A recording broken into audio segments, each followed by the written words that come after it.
a nossa aula, que é quais os sinais que não podem ser negligenciados na piscicultura, tá bom? Então, vamos começar a nossa primeira aula desse mês, né, no Instagram. Só ligar aqui a luz. Beleza. Olá, seja boa noite. Boa noite a todos. Primeiramente, ver como é que tá a imagem, o som, se realmente está bom. E vamos dizer mais ou menos onde é que vocês estão falando. Seja bem-vindo, boa noite. Esse aqui tá bom, Saturno de luz. Então, seja bem-vindo. Então, tem alguns sinais que são fundamentais, que eles não podem ser negligenciados na sua piscicultura, tá bom? Então, vocês perguntar quais são esses sinais. Então, vocês vão agora aprender que são praticamente 9 sinais que eu citei aqui para vocês, tá bom? Primeiro, sinais de alevino de qualidade e de má qualidade, entendeu? São um dos principais sorrisos. Boa noite, André, tudo bem? Sorriso, Mato Grosso, seja bem-vindo. Outro sinal, ração extrusada e não peletizada. Então, a gente vai falar sobre esses assuntos detalhadamente. Seja bem-vindo, Hamilton, Ariri, Maranhão. Opa, próximo de São Luís. Peixe com falta de apetite é um sinal, tá? Muito forte. Peixe moribundo é aquele peixe que tá com problemas, que ele fica em cima da água, tá? É um peixe em que ele aparece ou morto ou girando em cima da água, tá? Então esses peixes são que eles chamam de peixe moribundo, tá? Deixa eu ver. O outro sinal é peixe por cima da água, é um sinal bem crítico também. Ou geralmente predador em cima da água é outro sinal. E rede de despesca, parece brincadeira, mas a rede de despesca também é um sinal negativo quando você não tem as condições ideais. E sistema de eficiência, drenagem e abastecimento são sinais que você tem que estar atento. A gente vai falar cada um deles, tá? Para vocês pegar direitinho e como você pode pegar isso. Isso são sinais que você tem que dar atento a olho nu, observar, tá certo? Não é nem análise de água em si. É só você visualizar. Então, é isso que a gente vai falar nessa live aqui com vocês. Então, seja todo bem-vindo, tá? Aproveitando, quem está aqui, tá certo? Deixa o seu joinha aí, seu gostei aí, tá? E pode pegar esse link dessa live e compartilhar nos grupos do WhatsApp de piscicultura para poder a gente dar início aqui, tá? Então, vamos lá. Primeiro sinal, tá? Aproveitando aí, pega caneta, papel na mão, tá? Vamos logo falando logo. Sinais de alevinos de qualidade, tá? O que é um sinal de alevino de qualidade? Ou, na verdade, de má qualidade, né? Então, os alevinos de má qualidade, quais são eles? Geralmente, ele apresenta a seguinte forma. Quando ele chega na sua propriedade, se você olhar no saco de transporte ou na liberação dos seus alevinos dentro da água, eles irão estar tendo mortalidade. Vai acontecer mortalidade, ali 5, 6 peixe morto. Então, já é um indicativo que seu fornecedor pode estar com má qualidade do seu alevino, tá? Então, esse é um dos sinais. O outro sinal é mortalidade no início do ciclo. Como assim? Você povoou, você identificou que esse alevino apareceu mortalidade dentro do saco. Então, dentro do saco de transporte. Quando a gente vai transportar, vem nos sacos, tá bom? E esses sacos, geralmente, vem oxigênio e água, tá? E aí, o que acontece? Geralmente ele acontece mortalidade lá, então é o alevino praticamente que está de pouca qualidade. Depois disso, ele vai aparecer uma mortalidade no início do ciclo. No primeiro dia vai morrer 10, 15, 20, e aí ele pode se aumentar ao longo do ciclo. Como assim? Depois de 5 dias morrer mais 100, 200, então isso já está dizendo que é um alevino de má qualidade. Gustavo, o que eu tenho que fazer para isso? Uma das principais soluções é trocar de fornecedor. Tente salvar esse lote, tá? Lembrando bem claro, ultimamente eu estou com os clientes que estão tendo problema de fornecedor de alevino, tá? Já teve um que eu já descartei o lote, mandei jogar fora, tá? Descartar mesmo, tá certo? Infelizmente tem, por exemplo, tem um vírus aí, tá? Ele aconteceu em um dos meus clientes, tá? Foi obrigado eu descartar o lote dele, tá? Porque não tem cura, na verdade não tem antibiótico que dê solução nesse vírus, tá? Então ele causa aí 75% da mortalidade no início. Então identificou o vírus, joga ele fora, joga o lote todo, porque você pode contaminar o seu lote todo, ou então o seu ciclo de produção todo nos seus outros viveiros, tá? Então por isso que é importante vocês, na fase de alevino, ter um berçário, tá? Então isso é a questão fundamental para você, porque se você tiver o berçário, você já evita problema no seu viveiro de engorda, você já evita o seu viveiro de engorda dar problema. Então, é uma das principais dicas que eu dou sobre essa questão. Ter sempre um berçário. E aí a questão, qual é o protocolo que eu sigo? A Marcela acabou de perguntar, Gustavo, tem algum protocolo para fazer na hora da chegada dos alevinos? Tem sim, tá, Marcela? Então, todos vocês anotam. Então, o protocolo que geralmente eu faço é, pego o alevino, analisa a natação dele, se realmente ele está rápido ou está lento. Tá? Se estiver lento, já é um indicativo que ele sofreu no transporte. Cor da água, se a água estiver muito verde, muitas fezes, tá? Então quer dizer o que? O alevino, para ser transportado para vocês, ele precisa passar por um processo de depuração. O que é a depuração? Nada mais é do que o peixe ele ficar ali sem se alimentar por 24 horas e ele ir com o trato intestinal vazio, tá? Uma outra coisa, no saco de transporte ele tem que ir adicionado sais, tá? O sal, cloreto de sódio, tá? Para poder estimular a produção de muco, esse peixe evitar processo de estresse, tá bom? E aí evitar que bactérias consiga se alojar no músculo do peixe. Aí depois disso, vocês fazendo esse processo, aí você analisou, botou ele ali 30 minutos. Hoje eu recomendo vocês ter uma caixa de 1000 litros com oxigenação para poder receber esse alevino. Você não vai colocar o alevino no berçário ou no tanque imediatamente, tá? Você faz o processo de aclimatação dentro de uma caixa de 1000 litros ou então bota ali no berçário, mas a soltura dela você faz nessa caixa de 1000 litros. Você vai precisar de uma caixa de 1000 litros com oxigenação e essa água já vai estar preparada com 3 ppm de salinidade, tá? Isso para tilápia. Tambaqui eu não recomendo você fazer 3 ppm, no máximo 0,5, tá? ppm de salinidade.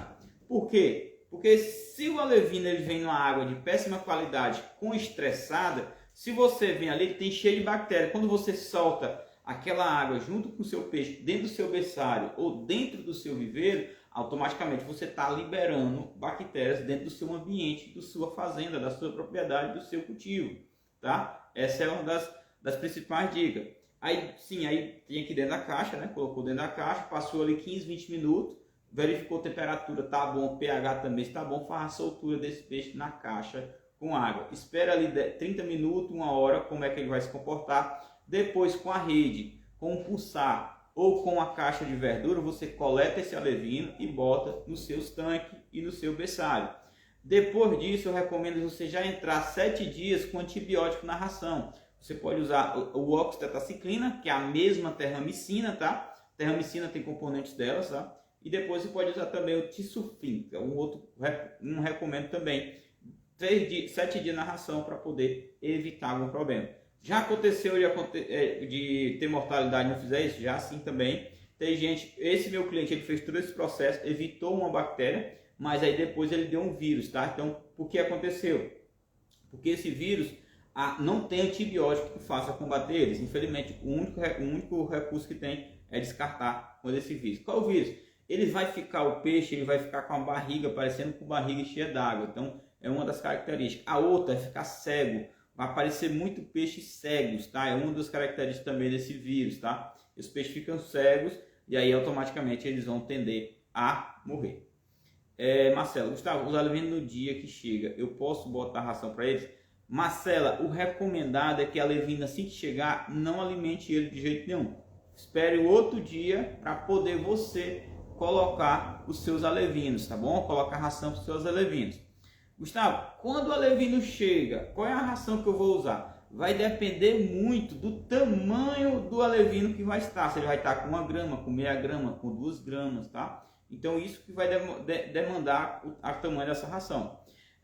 Geralmente eu não gosto de receber alevinos menos de meia grama a 1 grama, tá? Eu gosto de receber acima de 1,5 grama a 2 gramas, tá? De comprar alevino desse tamanho. E aí o que acontece? Aí você calcula, aí você oferta ração ali na fase inicial de 6, 5 ou 4 vezes durante o dia. Depende muito da rotina do seu trabalho, entendeu?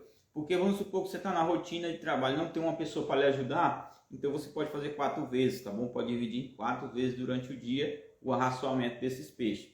Joga à vontade? Não, tem uma tabela, tá? Tem um link de uma tabela, eu acho que está na minha bio, deve ter um link lá da tabela, senão lá no meu canal no YouTube tem uma tabela de de criação de tilápia, de produção para tilápia e tambaqui, tá bom? É o que a gente faz. Então, o alevino, primeiramente, você tem que ter um fornecedor de qualidade, tá certo? No caso, Gustavo, aconteceu comigo, eu vou trocar de fornecedor, beleza? Então, eu vou deixar de fazer o processo de recepção? Não, continue fazendo o processo de recepção normal, independente do seu fornecedor. Apenas identifique que teve problema, notifique eles, tá? E geralmente, quando eles já têm problema, não é só com você, talvez com outro cliente também, mas notifique o seu fornecedor, porque você está sendo um cliente bom, tá? Também notifique ele quando a alevino também for bom. Tem umas coisas que mais até às vezes quando tem as reuniões, eu falo com o pessoal da equipe, diz o seguinte: as pessoas às vezes procuram, né, na verdade, dar assistência, da consultoria, e eles mandam só o feedback, só manda a resposta. Não, Gustavo, o peixe está morrendo. Depois que o peixe sobrevive, aí para de morrer, não dá mais feedback nem nada, apenas quando aparece quando está com problema. Diz, não, mandar também o vídeo, não, Gustavo, deu tudo certo, não, deu tudo ok. Então, isso é muito bom também para nós estar sempre avaliando. Marcelo, Gustavo, que eu preciso olhar no fornecedor para escolher? Marcela, boa pergunta. Então, essa daí é um dos indicativos principal. Primeiramente, fazer uma visita no seu fornecedor de alevino, ver organização, tá? Ver a organização da propriedade, entrar em contato com alguns clientes deles, possível, tá certo? Possíveis clientes, é fundamental você fazer esses contatos, tá? A outra coisa, verifique também, faça algumas perguntas orientadoras de matriz, qual a origem da matriz dele, quais são os processos deles de biossegurança, como é que é feito o transporte. A outra coisa, certifique também como é que é a entrega, tá certo? Então tudo isso é importante você certificar. A outra coisa, verifique também a personalidade dessa piscicultura, desse fornecedor, tá? Se ele é um fornecedor, ele é um atravessador, entendeu? Tem que ver bem isso. A maioria das pessoas tem muitas pessoas que são atravessador e não fornecedor direto. Qual é o fornecedor direto? Aquele que compra lá direto na lavicultura, onde está as matrizes, tá? Então, o atravessador é aquele que compra e leva para você. Então, acontece muito isso às vezes, tá? Tem um mercado também que existe dentro da piscicultura. Então, você analisa esses pontos, tá? Que são fundamentais. Organização. Compromisso também é muito bom. Esse fornecedor se garantir que entrega para você no dia, não entregar, também é uma forma de ter uma credibilidade, de perder a credibilidade com você também, tá? Então, para alevino é isso. Quem tiver alguma dúvida, deixa aqui. Eu vou seguir agora para o próximo ponto. Falei no primeiro, alevinos, tá? Um outro ponto que não pode ser negligenciado é a ração. Ela tem que ser extrusada e não peletizada, tá? Por que eu levo isso a fundo? Já vi muitas pessoas, principalmente as pessoas que querem fabricar o seu próprio alimento para o seu peixe, quer comprar o seu próprio máquina para fazer sua ração. E eu já vi muita máquina de fazer ração que ela não faz ração extrusada, faz ração peletizada. Qual é a diferença de uma para outra, Gustavo? A ração extrusada, veja bem ali a janela lá aqui. A ração extrusada é porque essa ração extrusada ela flutua na água, tá? Que é a ração para peixe. A ração peletizada, ela não que joga dentro d'água, ela automaticamente vai para o fundo. Geralmente essa ração peletizada a gente só usa para camarão, para peixe a gente não usa de jeito nenhum. Como é que eu vou fazer, Gustavo? Quando chegar a ração, vocês vão verificar se essa ração é peletizada e se ela realmente tá boa a flutuabilidade dela. Joga essa ração na água, vê se ela fica ali permanente na água ali por 30, 1 hora se for necessário, tá? Um teste que a gente faz também. Já teve ração que eu joguei na mesma hora, afundou, mesmo sendo peletizado, pra vocês terem ideia. Cada fábrica você tem que ter uma qualidade, tá? E uma coisa importante nessas rações, cuidados na hora que você for comprar a ração, porque às vezes você tem várias marcas, né? Vamos supor uma marca que eu conheço, Guabi, Polinutri, San Maria, Aquavita, Aquamix, tem gente, por exemplo, na minha região são essas, tem por exemplo, tem a Total, enfim, tem outras rações também. Então quando eu pego uma dessas rações, as primeiras características delas, principal que eu vou olhar é a composição. O que é a composição? Composição, vocês têm que perguntar ao comprador qual é a fonte de proteína dessa ração. Aí o cara diz, não, a proteína é farinha de pena, é farinha de sangue.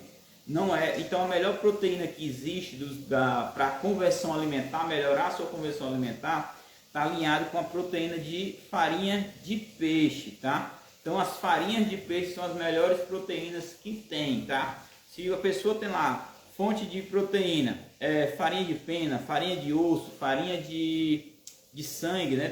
Tem outras também. Aí não, estão usando vegetal agora. Então, estão usando as proteínas vegetais. Então, às vezes o peixe, às vezes não. O peixe ele não tem a capacidade de assimilar essa proteína de origem vegetal. Como assim assimilar? Ele não vai pegar essa proteína e vai transformar em crescimento, porque ele não tem, o organismo dele não é adaptado a ter essa proteína vegetal, entendeu? Então, geralmente a proteína animal é a melhor que tem. Consequentemente, a mais cara, geralmente a ração mais cara, ela vai estar usando essa proteína animal, vocês têm ideia. Por isso que muitas das vezes você vai encontrar ração com os preços lá em cima, outro lá embaixo, depende também da composição dessa ração, principalmente a fonte de proteína, certo? Deixa eu só fazer aqui a última pergunta, aqui teve uma pergunta, Cícero, boa noite, eu tenho um tanque com 40 metros quadrados, quantos alevinos cabem? Aí Cícero, depende muito, eu aconselho vocês a ir no meu vídeo, tem um lá que eu falo quantos peixes colocar por metro quadrado, tá? Acho que esse vídeo saiu ou vai sair ainda, tá? Se eu não me engano, mas tem uns vídeos lá no meu YouTube que você pode ver isso, tá? Porque fica muito difícil de dimensionar. Quantos alevinos vou colocar? Varia muito, depende de vários fatores, tá? Da oxigenação, da qualidade de água, qual tipo de bomba que você está usando, tudo isso é variante. Marcela, beleza. Marcela, já vi ração que tem muito pó. Isso é normal? Vamos lá. Falei da filtrabilidade. Agora, incrível que pareça, a Marcela está aí diretamente nos pontos.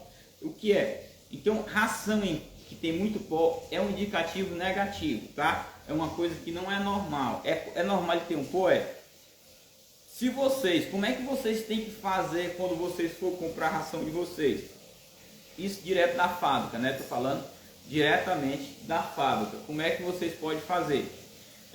Vocês podem, se for na fábrica, vocês assim que chegar na empresa de vocês, na fazenda, na propriedade, vocês abrem um saco e vejam a quantidade de pó que existe. Vocês podem pegar a ração, se ela ficar pó na mão, ela é uma ração que está com muito pó. Imagine ela passar aí 2 meses armazenada e vocês não vão usar aquela ração naquele mesmo dia. Vão esperar 2, 3, 4 meses para usar. Vão ficar usando aquele último saco. Quando a gente coloca ela em empilhamento, né? Coloca no máximo 15 sacos em cima do outro. Aquele último que ficar ali, vocês podem olhar que vai ficar mais ou menos meio saco ali de pó, tá certo? Então esses pós são prejudiciais, porque era para o peixe comer ele, entendeu? Era para o peixe comer esse pó, mas se pó, se ele fosse feito peletizado, entendeu? Mas como ele vai estar em pó, a tendência é que ele desça para o fundo e vire amônio e nitrito, vire matéria orgânica. Então, ração com pó não é uma ração de qualidade, tá? De jeito nenhum. Esse é o ponto principal que a gente fala, que eu observo na ração, certo? Gustavo, ultimamente, tá? Sobre questão de nutrientes, dependendo da água, tá? Vocês podem dizer o seguinte: na minha água não tem nutriente, não tem bicarbonato, não tem carbonato. Então existe forma de você adicionar esses nutrientes também na água, tá certo? Vocês têm uma ideia. Na água não, na ração. A gente está fazendo alguns testes, tá? Com os alunos, tá? do método MAP. Alguns do PLX também já estão fazendo alguns testes nos protocolos que a gente está liberando dentro dessas mentorias, tá? E aí nós estamos esperando resultados. Alguns já têm resultados positivos, então a gente vai, daqui uns dias, sai um protocolo muito bom para quem vai adicionar esses nutrientes na ração. Beleza? Então vamos para o ponto 3, tá? Quem tiver dúvida pode deixar aí, que no momento que tiver eu tiro a dúvida de vocês, tá? Então, alevinho de qualidade, você já viu como funciona, de má qualidade, analisar também. Agora vamos falando da ração, diferença. A outra coisa da ração, geralmente as pessoas quando vão comprar ração, ele escolhe financeiramente, né, pelo mais barato. Então nem sempre o mais barato quer dizer que tem mais valor, tá certo? O que é o valor? A quantidade de nutrientes essenciais que tem que ter. Então tem que analisar esses componentes, porque às vezes já vi muitos produtores ter dificuldade, porque ele tira uma ração boa e coloca a ração ruim só analisando o preço, tá? Ninguém analisa o preço, a gente analisa o valor. O que é o valor? O que essa ração vai trazer para mim? Na minha região aqui, as que mais eu gosto de trabalhar é Polinut, Guabi e Aquamix, entendeu? São os melhores que tem. Gustavo, tem ração que pode testar? Não, para camarão. Camarão já é outra ração. Tem a Polinut, tem a Guabi, tem a Samaria também com a ração muito boa, tá? Então a gente tem esses modelos. Os outros a gente testa? Sim, a gente sempre está mudando, a gente sempre tem que dar uma alternativa de ração para atender. Porque assim, por exemplo, existe também, pessoal, engraçado, a ração, às vezes tem um fornecedor que tem uma ração de alevino top, mas tem uma ração de engorda ruim. Aí às vezes a gente intercala, compra a ração de alevino de um fornecedor, compra a ração de engorda de outro fornecedor. Já acontece isso muito também em fazenda, tá? Pra vocês terem ideia. Aí vamos lá. Peixe com falta de apetite é o terceiro item que vocês não podem negligenciar, tá bom? Certo? Pra ter ideia. O que acontece?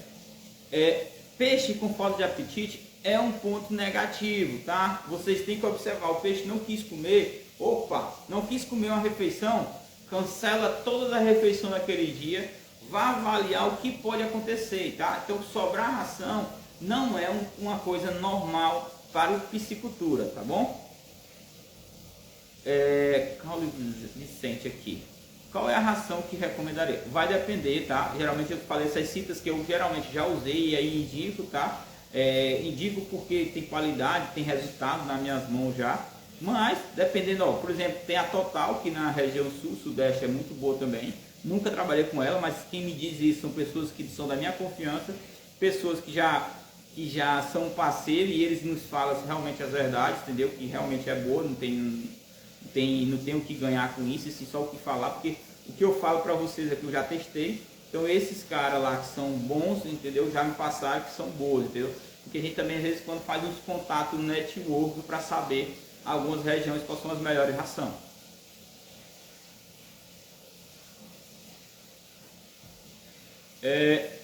O que acontece? Qual o tempo que leva para ele comer a ração?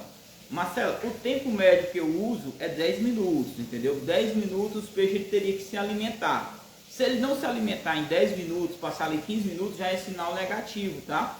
O que eu fazer depois que esse peixe não comer em 15, 10 minutos ali? Você coleta toda a ração. Por que eu tenho que coletar? Porque senão essa ração que vai estar lá, ela vai virar amônia e nitrito, ela vai degradar a qualidade da sua água, entendeu? Então, no caso, você coleta essa ração, joga fora, tá? Então, qual é o procedimento? Sobrou ração, no sobrou ração, você já evita o segundo arraçoamento e o terceiro daquele dia, se for necessário, tá certo? Então, essa questão de sobra de ração é um indicativo principal de que o seu peixe está ruim. O que eu tenho que fazer? No outro dia eu jogo ração, eu até recomendo no outro dia você cortar a ração de outro dia, tá? E se jogar só depois de 48 horas que você indicou, observou lá, tá? Porque aí depois de que você viu que o peixe não comeu, corre imediatamente, analisa o oxigênio, analisa a temperatura, analise a amônia, analisa o pH, analise todos esses indicativos, todas essas análises, porque aí você vai ter um diagnóstico do que está acontecendo, que está fora do padrão. Geralmente quando o peixe não quer comer, vai ser ou oxigênio, ou amônia, ou nitrito, que está muito alto. E aí o que acontece? Aí você sempre vai fazer esse balancete, tá? De temperatura e oxigênio. Então são dois itens principais que a gente analisa durante o dia. Por quê? Porque se estiver muito alto, o seu peixe pode estar estressado, não se alimentou da temperatura. Já, por exemplo, aqui, ó, agora não, está começando a chover. Se você escutar, tem até um barulhozinho de chuva, porque está chovendo. Mas quando está muito quente, em 2 dias para trás, estava batendo 33, 34, então eu suspendo a ração da tarde e deixo só a ração do dia, da manhã. Por quê? Porque eu sei que a temperatura ela influencia diretamente na alimentação e no desenvolvimento do peixe, tá? Porque ele não vai desenvolver bem, na verdade vou prejudicar a água. Então esse é o indicativo que eu dou sobre temperatura. Ah, Gustavo, o oxigênio. O oxigênio sempre tem que estar acima de 4 para você ofertar a ração. Porque se você ofertar com oxigênio baixo, o seu peixe não vai poder assimilar aquela ração que está ali, que ele acabou de se alimentar. Porque para ele assimilar, ele precisa de oxigênio, ele precisa disso para o metabolismo dele conseguir digerir aquele alimento. Beleza? Então, é um dos principais. Então, peixe com falta de apetite não é normal, tá? Não é normal de jeito nenhum. Aurélio, qual a temperatura ideal para a alimentação dos peixes? eu recomendo, a faixa ideal de temperatura é entre 26 e 30 graus, tá? Até 31 ainda oferta. Passou disso, 32, 33 já não oferte a ração para aquele peixe, tá? Eu recomendo que você diminua aí entre 20 a 30% da ração, tá? Se realmente sua temperatura estiver muito alta. Isso é o recomendado na literatura, mas na prática eu corto toda a ração, tá certo? E aí geralmente você tem que aprender a trabalhar com essa temperatura.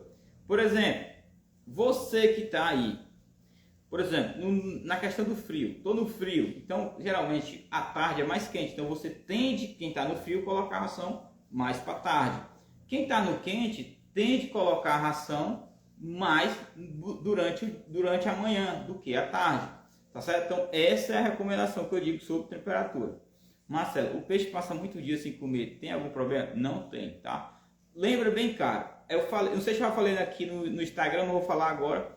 O peixe, ele precisa se alimentar de ração e de alimento natural, tá? Então geralmente a gente usa uma técnica de ver a coloração da fezes do peixe. Sabe aquelas fezes que fica boiando? A gente, quando a gente analisa, ela tem que estar um verde amarronzado, entendeu? Quer dizer o quê? Quer dizer que ele está comendo microalga e ração também, tá?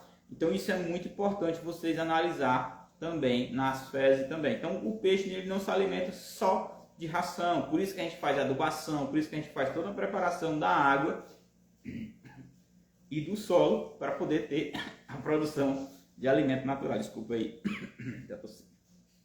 certo? Então passar sem comer ali não tem problema. Até um dia, hoje mesmo eu estava na fazenda, tempo nublado, já pode cortar a ração, não come hoje. Aí o menino perguntar, Gustavo, se passar uma semana, é uma semana sem colocar ração. Joga só uma ração, só não tiver quente, aí você joga. Porque tempo nublado, não coloca ração. Tá chovendo, não coloca ração, tá? Então, são os indicativos que a gente faz também. Vamos aqui, o próximo. Peixe moribundo, tá? Eu vou tentar evitar falar muito sobre moribundo, porque não sei se o Instagram derruba essa palavra, mas enfim. O que é um peixe moribundo? Aquele peixe que fica por cima d'água ali, querendo morrer ali, fica girando em cima da água, tá? Ou então ele ele já morreu, e aí você tem que tirar esse peixe imediatamente. Não pode deixar ele dentro do viveiro, tem que tirar ele imediatamente, porque senão ele vai causar mais problemas dentro do seu tanque. Então, peixe, ele está girando, ele está com o olho emburgalhado dentro da sua água, tire ele, não serve mais para nada, jogue fora. Se possível, jogar um cal em cima, jogue em cima para poder esterilizar, tá? Toda a situação, bota ele no chão, cava um buraco, coloca o peixe e joga em cal depois na terra, tá? É a melhor coisa que faz. Peixe com deformidade, tá? Geralmente, se você encontrar peixe com deformidade, tire do seu lote, jogue fora.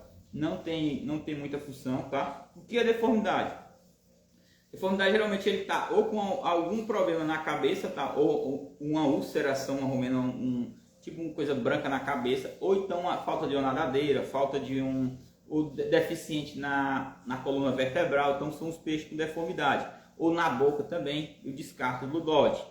O peixe morto, o que acontece? Por que você tem que tirar o peixe morto da água? Porque o peixe morto, ele já morreu ali, então ele tem várias bactérias nele, então ele ficando em cima da água, ele está virando uma colônia de bactérias, entendeu? Então, o que acontece?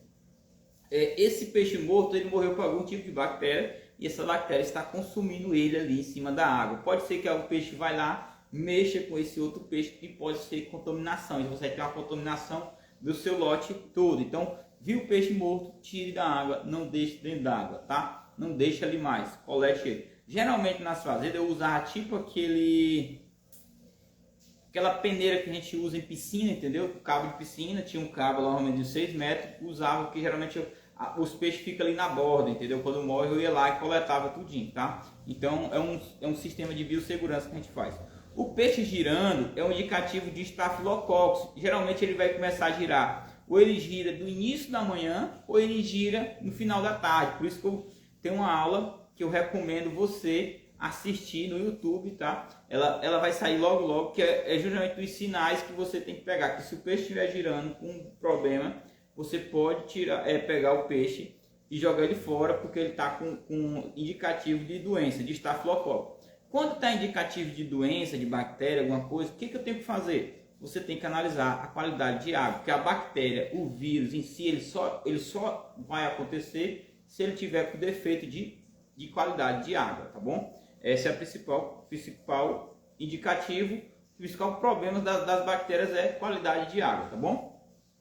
O peixe com olho bugalhado também é um sinal de dois tipos de bactérias, tá? Então isso é uma questão também que vocês têm que olhar, é qualidade de água também. Corrigir. Quando acontece esse manifestação da bactéria, não quer dizer que não tinha bactéria e está lá. A bactéria existia, tá? Se a bactéria existia, então qualquer estresse que o peixe sofrer, ela vai se alojar dentro do sistema do peixe. Então o que acontece? Então quando acontecer esse sinal, quer dizer o quê? Que algum parâmetro está desregulado dentro da água, tá bom? Por isso que eu digo assim, são os sinais que não podem ser negligenciados. Outra coisa, isso tudo traz o que? Risco de contaminação, dá certo, com doenças e bactérias. Deixa eu tirar aqui uma dúvida bem aqui. Diego Barros, fiz um tanque escavado, o que fazer antes de colocar os alimentos? Diego, boa pergunta. Então você tem que fazer uma adubação. Primeiramente faz uma calagem, coloca calcário.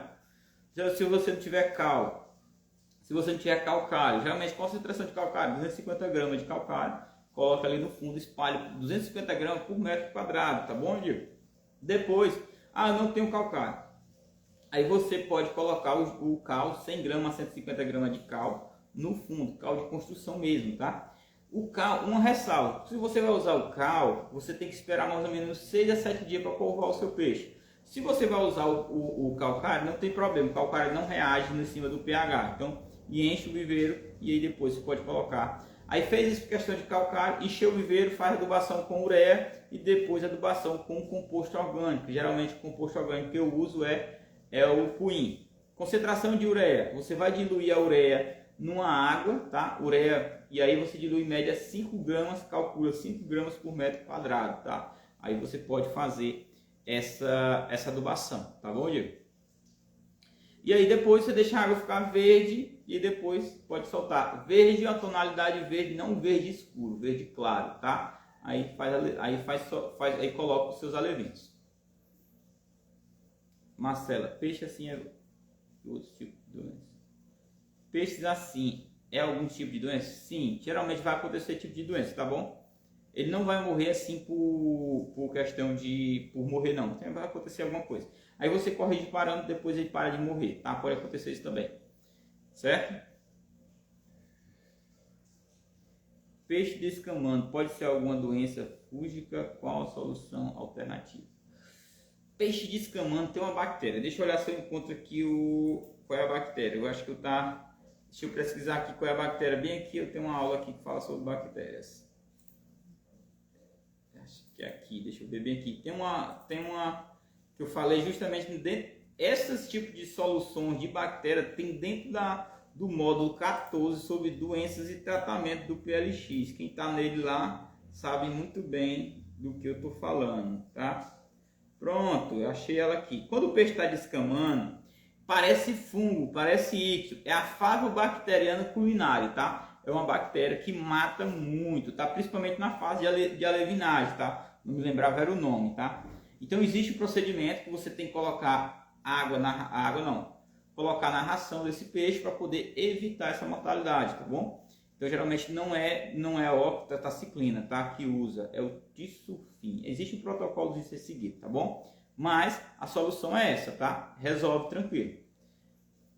Uma coisa lembrando, quando a bactéria acontece essa mortalidade, geralmente vai ser 2 tipos de bactéria, tá bom? Aí você tem que identificar, geralmente dá a Fagus culinari, que é esse sinal do peixe escamando, tá? Parece um peixe morto-vivo, na verdade, né? Ele sai escamando ali, e mesmo assim ele fica vivo ainda. E a tendência que aparece uns pontinhos brancos parecendo íctio, tá? Se você tá na região que não tá frio, não é íctio, entendeu? Essa bactéria mata muito, tá?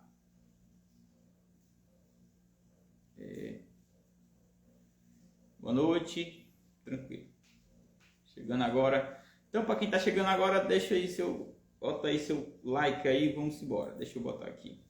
Então vamos para o próximo sinal, peixe por cima da água, tá? Geralmente o peixe por cima da água, ele vai acontecer em 2 momentos, tá? Principalmente, 2 coisas que estão acontecendo. Ele acontece quando ele tá pela manhã ou pela tarde. Existe um momento atípico, tá bom?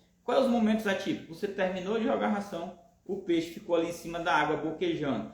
Pode ser excesso de gás carbônico, tá? Então isso também pode ser acontecer. Já vi muito isso acontecer, tá? Então pode ser isso também. Então quando é da manhã, na parte da manhã, se o peixe está por cima, isso é um indicativo. Como é que eu posso identificar se esse peixe está por cima? Eu vou lá rápido e observo? Não, eu recomendo que você vai lá devagarmente observar. Essa observação tem que ser diária, tá? Então olhe ela diariamente, você vai entender se o peixe está por cima ou não, tá?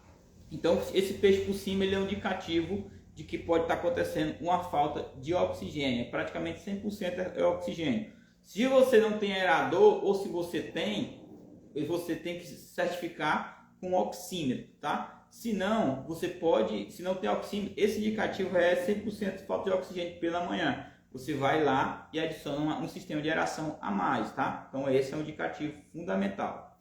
O outro indicativo que pela tarde, geralmente à tarde, se o peixe estiver por cima, é o pH, tá? O seu pH está por cima, o que acontece? Quando à tarde seu peixe está por cima, o pH está flutuando muito durante o dia. O que é isso, Gustavo? É porque seu pH amanhece 7 e termina 10. Então ele flutuou essa escala de pH. Saiu de 7 e foi para 10 em menos de 24 horas. Então tinha uma flutuabilidade do pH, certo? E aí o que acontece? Nesse seu caso, quando o pH sobe, o pH ele tem uma relação diretamente com a amônia. Quanto maior o pH, mais tóxico vai ser a amônia. Então, nesse caso, a sua água está matando o seu peixe. Não pelo excesso de amônia, e sim porque o pH está subindo, tá? Por causa dessa relação. Para vocês terem uma ideia, um pH 7, o nível de amônia que você tiver, apenas 0,19% é tóxico. Então, por isso que é importante você manter seu pH constante o dia todo. Se você tiver no final da tarde pH 10, aquela amônia total que a gente faz, aqueles níveis de amônia, por exemplo, deu 3, se for à tarde e tiver 10, na verdade pH 10, 50%, em torno de 50% daquela amônia que está presente na tua água, que é total, é tóxica, vira tóxica, entendeu? Só para vocês terem ideia, a mesma concentração se tiver 7, por causa do pH, ela fica tóxica. E no caso, o que você tem que fazer? Você tem que ver os níveis de alcalinidade do seu tanque. Geralmente, nesse caso, acontece que a sua alcalinidade está muito baixa, tá? Então, o que tem que fazer? Tem que adicionar o cal, tá certo? Ou então ver a dureza também, como é que está essa relação de dureza e alcalinidade. São dois parâmetros fundamentais para você controlar o pH. Às vezes também pode ser que o nível de proliferação de microalgas está muito alto. O que você tem geralmente? Aplicar cal para ir decantando isso ou gesso, tá? São uma das soluções que a gente também tem, tá? Para controlar o pH. É a alcalinidade acima de 80, tá? E controla muito bem. Diego, você indica a criação de lambari? Diego, indica desde que você tenha comércio, entendeu? Se você tiver um bom comércio, é um negócio muito bom, cresce rápido. Só que tem um viés, Diego. Você tem que produzir o seu próprio alevino, porque ele fica caro. Se você comprar 150 um milheiro ou 110, fica caro demais. Já tentei fazer uma análise para implantar um projeto, ficou muito caro.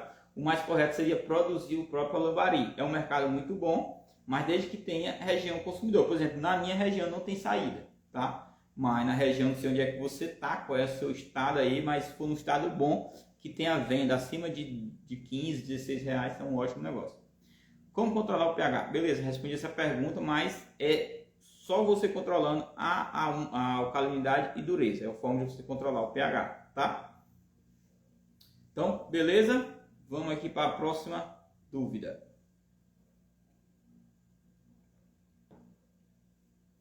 Minas Gerais tem saída, tá bom, Diego? Pode fazer, o lambari é tranquilo. Andréia, o cal que você cita, é o cal hidratado? É, certo? Ele vai mexer com o pH? Vai, tá, Andréia? Vai mexer. Por isso que existe o cal, você não pode aplicar ele pela parte da tarde, tem que ser aplicado pela parte da manhã, no máximo 10 gramas por metro cúbico ou metro quadrado, tá? Então ele tem que ser aplicado na parte da manhã, no máximo isso, tá? Ele vai elevando gradativamente, e você vai aplicando isso. Qual é a concentração ideal? Existe um cálculo de concentração ideal, tá bom? Não dá para falar muito aqui porque geralmente vai ficar um pouco grande, mas se você quiser aprender muito mais também tem um PLX, então tem um link na... Você entra dentro do PLX e aprende todos esses cálculos de como controlar isso também, tá bom? Mas é o seguinte, você vai aplicando a alcalinidade, o cal hidratada gradativamente até subir a alcalinidade no seu nível ideal, que é 80, 60. Lembrando, 10 gramas por dia no máximo, tá? 2 gramas por metro quadrado ou metro cúbico. Gustavo, eu estou aplicando o cal, não está dando certo, não está subindo. Cuidado, se você está fazendo isso e não está subindo, isso quer dizer que a sua água talvez tenha um nível muito grande de algum ácido, geralmente é o óxido de ferro, tá? Então se você tiver, teria que filtrar essa água para deixar esse ferro decantar, para depois colocar no seu tanque. Então quem tiver o ferro em grande concentração na sua água vai ter muita dificuldade de subir sua alcalinidade, tá? Eu estou trabalhando com a água que tem muito ferro, estou tendo essa dificuldade enorme. Tanto jogo calcário não resolve, entendeu? Incrível que pareça, só com filtro, tá? E aí teria que fazer uma filtragem mecânica eficiente para tirar esse ferro. Vamos aqui. Outra coisa que é um indicativo que você tem que estar muito atento na sua piscicultura: predador em volta do seu viveiro.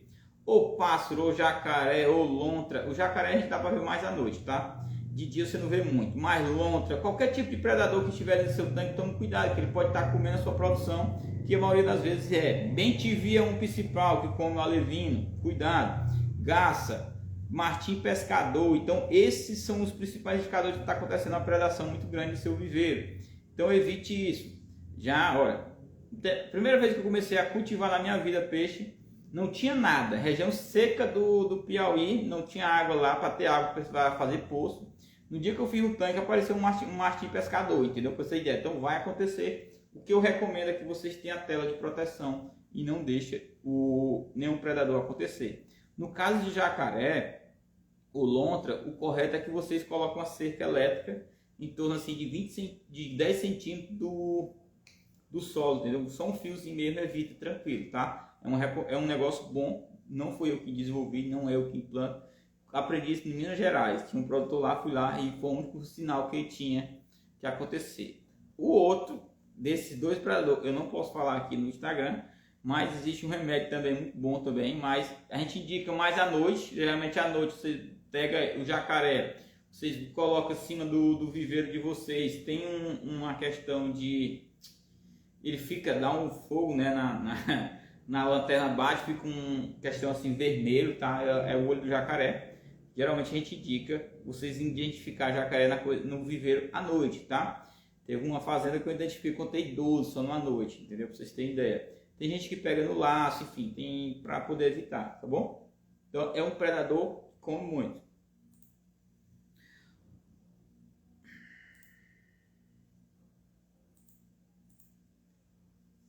Vamos lá falar sobre rede de despesca, tá? Um indicativo que você vai ter problema.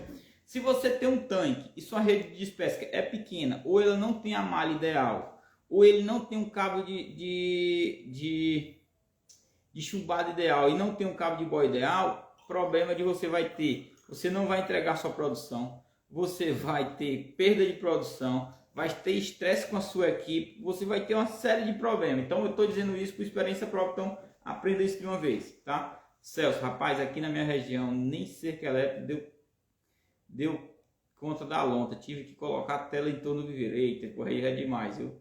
Mas a cerca elétrica ficou ligada direto, Celso. Rapaz, pois se aí nem a cerca ela deu conta, pois realmente o negócio é sério, viu?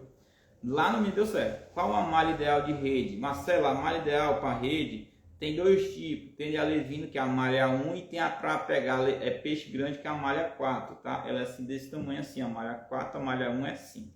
E o que acontece?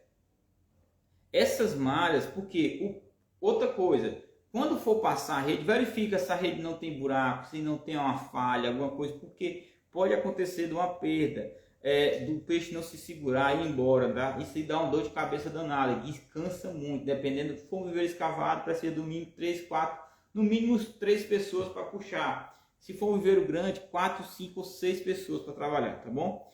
Então estressa muito as pessoas, então tem que ter muito cuidado com essa questão de rede, tá?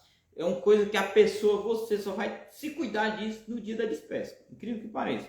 Por isso que eu aviso vocês, tomem cuidado nessa questão. Outra coisa, o cabo de chumbada, ele tem que ter o chumbo ideal para que ele fique no chão, que na hora que a pessoa puxar o cabo, ele não levante. Então, geralmente é uma corda grossa, tá? São as redes ideais que tem que ser feita, tá? Que é importante.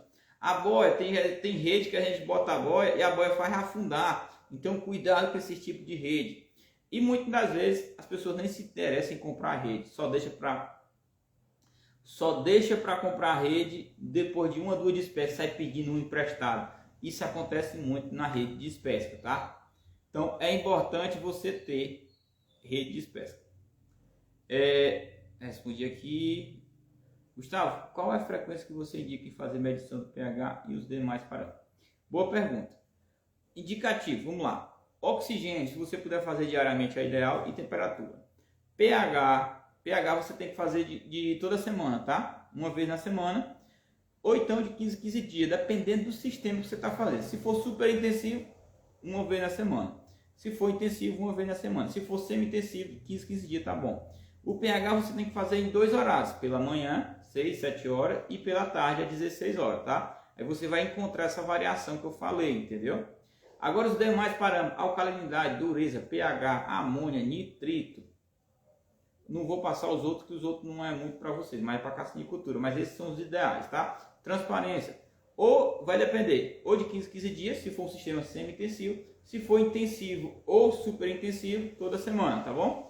Os horários desses parâmetros, alcalinidade, dureza, pH, alcalinidade, dureza, nitrito, amônia e transparência, pode ser entre 2 horas da tarde até as 16 horas, tá bom? Só uma vez na semana.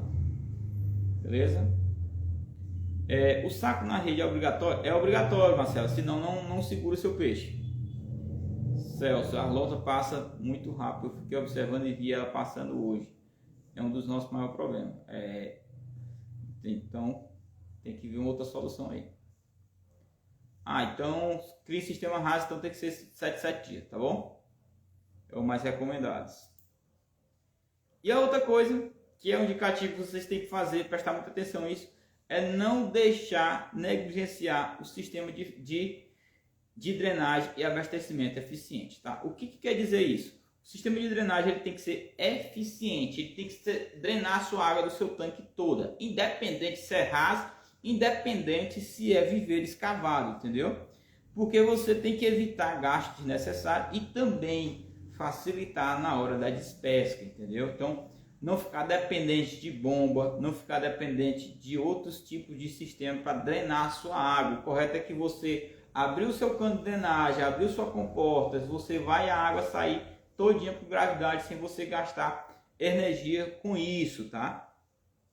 Aí você tem que ter a questão, você tem que ter nessa questão de drenagem a tubulação correta, que vai drenar a água de acordo com a velocidade que você quer. Às vezes tem gente que está com um tanque aí de 4.000 metros quadrados e colocou um cano de 100, não vai servir de nada. Então, de acordo com o tamanho do cano, tem uma espessura do tanque. Eu estou com um cano de 100 e coloquei uma tubulação de 50, não vai adiantar muita coisa. O correto é tanques acima de 100 metros cúbicos, o correto é um cano de 100, tá? Para vocês terem ideia. E aí vai gradativamente. Mais telas, beleza. Mais tela com 1 metro de altura com choque na parte de cima, deu certo. Engraçado. Tela com 1 metro de altura. Fica alto, não? Enfim. O que eu vi foi encostado no chão, para você ter ideia. Ficou aproximadamente uns 15 centímetros do chão, ó, Celso. Ficava assim uns 15 centímetros do chão, tinha uma cerquinha elétrica e aí não passava. Isso foi a única coisa que solucionou. O teu é 1 metro, né? Então é alto.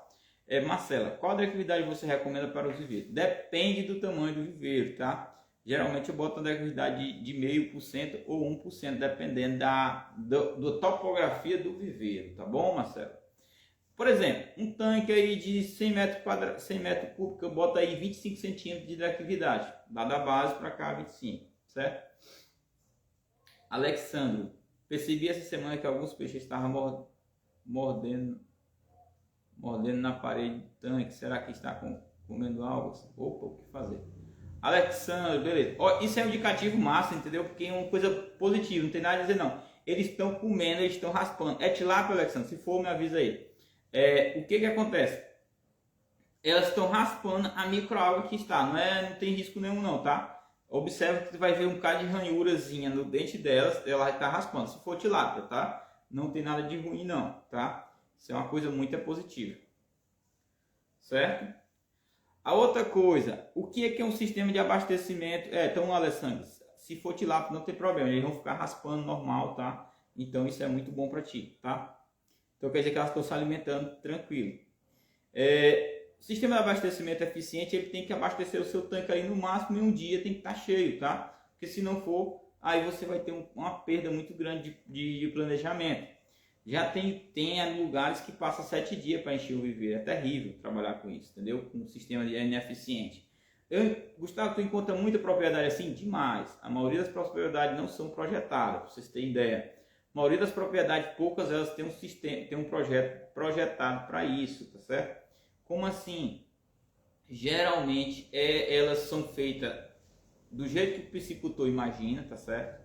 E aí, o que acontece? Aí ele gasta um dinheiro muito grande para implementar o projeto, pra você ter ideia da cabeça dele. Às vezes ele paga um tratorista, ele paga ali um trator, o cara faz do jeito que der lá, não bota declividade, não bota sistema de drenagem. Pra vocês terem ideia, estou fazendo um teste numa fazenda que eu peguei, estou fazendo um teste lá. E lá o sistema de drenagem é 70 centímetros do fundo, para vocês terem ideia como é que funciona. Então, já encontrei muito esses desafios, então por isso que eu digo, não façam isso, façam as coisas corretas. E às vezes eu fico olhando assim, não adianta às vezes a gente chegar e dizer, não, tem que botar tudo de novo. Então, às vezes a condição real do produtor financeiramente já está ruim, tá? Muitas vezes. Então a gente vai se adaptando e aí com o longo de mais ou menos 6 a 1 ano ele começa a modificar e começa a botar tudo nos eixos, tá? Eu ainda dou esse prazo ainda para o produtor, beleza? Pessoal, se tiver mais dúvida, pode deixar aqui, tá? Os sinais são esses. Parabéns a todos vocês que estão aqui, tá? Valeu pela presença, vocês são guerreiros, estão aqui, estão aprendendo. Espero ter aprendido bastante. Dizendo que na próxima aula, na próxima semana a gente tem live também no YouTube, tá? Tá certo? A gente vai lá tirar dúvidas de todos vocês também no YouTube. Quem não me segue no YouTube pode ir lá e me seguir, tá? Gustavo Oliveira do Peixe, pode pesquisar, dá tranquilo. E quem não me segue aqui no Instagram ainda, pode me seguir. Tem conteúdos diários aqui, tem caixinha de perguntas, a gente está aí sempre com vocês, certo? Então, é isso, tá? Valeu, tenham uma boa noite a todos, um bom descanso e até mais, tá? Valeu!